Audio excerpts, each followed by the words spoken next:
মৃত্যুর সঙ্গে পাঞ্জা লড়ছেন অনুপ চক্রবর্তী। চিকিৎসার জন্য ডিসির দ্বারস্থ শুভজিৎ। গত 23 এপ্রিল সড়ক দুর্ঘটনার শিকার হয়েছিলেন অনুপ চক্রবর্তী। জেলা জুডিশিয়াল ম্যাজিস্ট্রেটের গাড়ির ধাক্কায় এক ব্যক্তির মৃত্যুর পাশাপাশি অনুপ চক্রবর্তীও গুরুতর আহত হয়েছিলেন। কিন্তু দুর্ঘটনার পরবর্তী সময় থেকে আহত অনুপ চক্রবর্তী হাসপাতালে মৃত্যুর সঙ্গে পাঞ্জা লড়ছেন। তাকে এখনো পর্যন্ত জেলা প্রশাসনের পক্ষ থেকে কোনো আর্থিক সহায়তা প্রদান করা হয়নি। এই বিষয়টি নিয়েই আজ জেলা শাসক প্রদীপ দ্বিবেদীর সঙ্গে দেখা করেন যুব কংগ্রেস নেতা তথা করিমগঞ্জে যুব কংগ্রেসের শহর মণ্ডলের সভাপতি শুভজিৎ চক্রবর্তী। তিনি জেলা শাসককে পুরো ঘটনা খুলে জানানোর পাশাপাশি অনুপ চক্রবর্তীর বর্তমান অবস্থা সম্পর্কে অবগত করেন। সব শুনে অনুপ চক্রবর্তীর চিকিৎসার জন্য যাবতীয় সাহায্য প্রদান করার আশ্বাস দেন জেলার কমিশনার প্রদীপ দ্বিবেদী।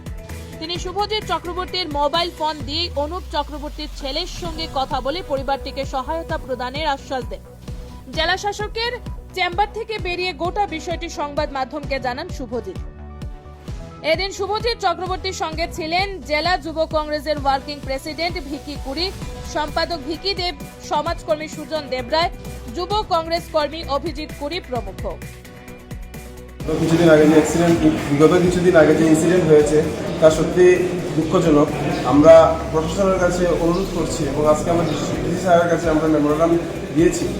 আমরা যে দোষীদেরকে অতি সত্ত্বেই গ্রেফতার করা হোক এবং আইনের আওতায় আনা হোক এবং আইন অনুযায়ী যে শাস্তি প্রদান করা হোক শাস্তি প্রদান করা হোক, এবং যে পরিবার আহত হয়েছে ওনাকে যদি সরকারের মাধ্যমে কিছু সাহায্য করা যায় এটাই আমরা ডিসি সাহেবের কাছে অনুরোধ রাখছি।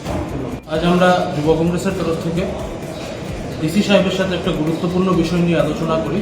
আপনারা সকলেই অবগত যে গত 23 এপ্রিল আমাদের ডিসি বাংলার সম্মুখস্থ স্থানে একটা রোড অ্যাক্সিডেন্ট হয়, যেটাতে দেখা যায় যে আমাদের ওখানকার যিনি একজন ম্যাজিস্ট্রেট রয়েছেন, senior magistrate mister Shantanu Sharma, উনি গাড়ি চালাতে ছিলেন এবং সেই গাড়িতে সজোরে ধাক্কা মেরে একজনের প্রাণহানি হয়, যিনি হচ্ছেন অজিত ধর, এবং বর্তমানে যিনি চিকিৎসাধীন রয়েছেন মিস্টার অনুপ চক্রবর্তী, যিনি বর্তমানে সাউথ সিটি হসপিটালে চিকিৎসাধীন রয়েছেন। তো আজকে সকালে আমি অনুপ চক্রবর্তীর সন্তান ছেলে অমিত চক্রবর্তী আমাকে ফোন করেছে এবং হি সেড যে we are not getting any kind of help from the end of administration and from the end of government as a whole. Accordingly আমাকে সে রিকোয়েস্ট করলো যে আপনারা যদি কাইন্ডলি ইউথ কংগ্রেসের তরফ থেকে একটু ডিসি সাহেবের সাথে কথা বলেন তাহলে মানে জিনিসটা ভালো হয়। অ্যাকর্ডিংলি আমরা আজকে আসলাম, এসে ডিস্ট্রিক্ট কমিশনারের সাথে আলোচনা করে আমি ওনার ছেলের সাথেও আমি ডিস্ট্রিক্ট কমিশনার সাহেবের আমি কথা বলিয়ে দিই এবং ডিস্ট্রিক্ট কমিশনার সাহেব ওনার পুরো মানে স্বাস্থ্যর খবর নিয়ে উনি বললেন যত ধরনের হেল্প লাগে সব ধরনের হেল্প উনি আগামীতে সেই মানে পরিবারের জন্য করবেন।